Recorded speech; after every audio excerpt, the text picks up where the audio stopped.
rekaman video yang sedang viral di Palu.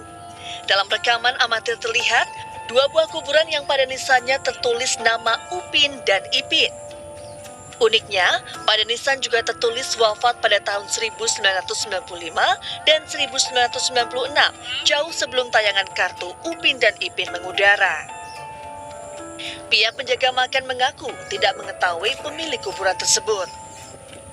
Hanya dari cerita warga setempat, kuburan tersebut merupakan adik kakak yang meninggal setelah dilahirkan dan belum sempat diberi nama.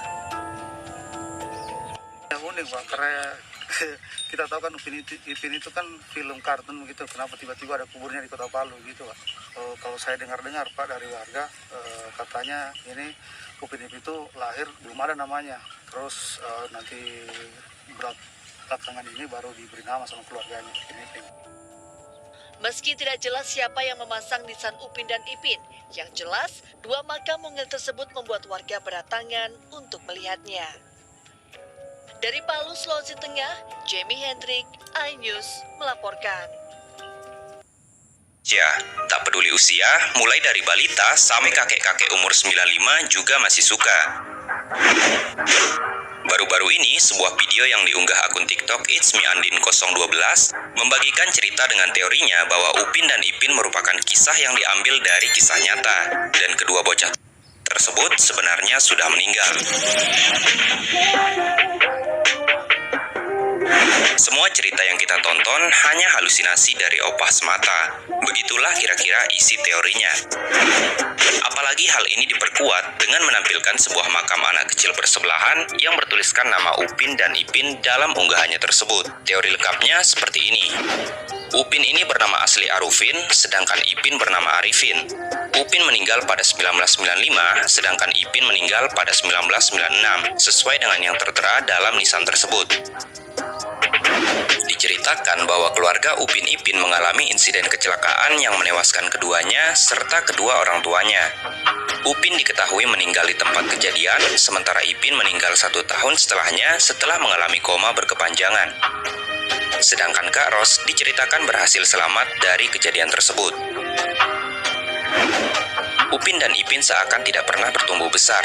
Hal ini sedikit masuk akal berdasarkan teori lantaran mereka meninggal waktu kecil. Lalu, apakah benar seperti itu? Mari kita simak. Tak lama setelah video itu viral, beredar lagi sebuah video yang menunjukkan sekelompok remaja wanita yang mengunjungi makam bertuliskan Upin dan Ipin tersebut. Si perekam menyebutkan bahwa kuburan Upin dan Ipin itu berada di Palu, Sulawesi Tengah, alias di Indonesia, bukan di Malaysia. Ini yang katanya viral, yang bilang dari Malaysia, itu ada di Palu guys, bukan di Malaysia. Oke, kita posisi sekarang ada di Dupa Indah, Palu, Sulawesi Tengah, Kelurahan apa? Layana, Kelurahan Layana. Oke guys. Ini kuburannya Upin Ipin. Yang Mbak bilang itu ada di Malaysia itu hoax. Apalagi yang Mbak bilang di belakang rumahnya. Wah, hoax sekali tuh. Video ini secara telak telah membantah teori-teori yang beredar. Lalu bagaimana tanggapan pihak studio yang memproduksi film kartun ini terkait teori yang tengah viral? Pihak Les Compact sebenarnya sudah mengklarifikasi melalui akun Instagram resmi Upin Ipin Official. Dalam unggahannya tersebut, mengatakan bahwa cerita Upin dan Ipin hanyalah rekaan semata dan bukan terinspirasi dari kisah nyata. Ceritanya ditulis oleh Hajah Ainun selaku pengisi suara opah, dan tidak ada kaitannya dengan video makam yang beredar, karena makam itu terletak di Indonesia, bukan di Malaysia. Jadi seperti itulah fakta yang sebenarnya guys. Upin Ipin hanyalah kartun yang dibuat berdasarkan imajinasi dan bukan dari kisah nyata. So, terima kasih sudah menonton video ini.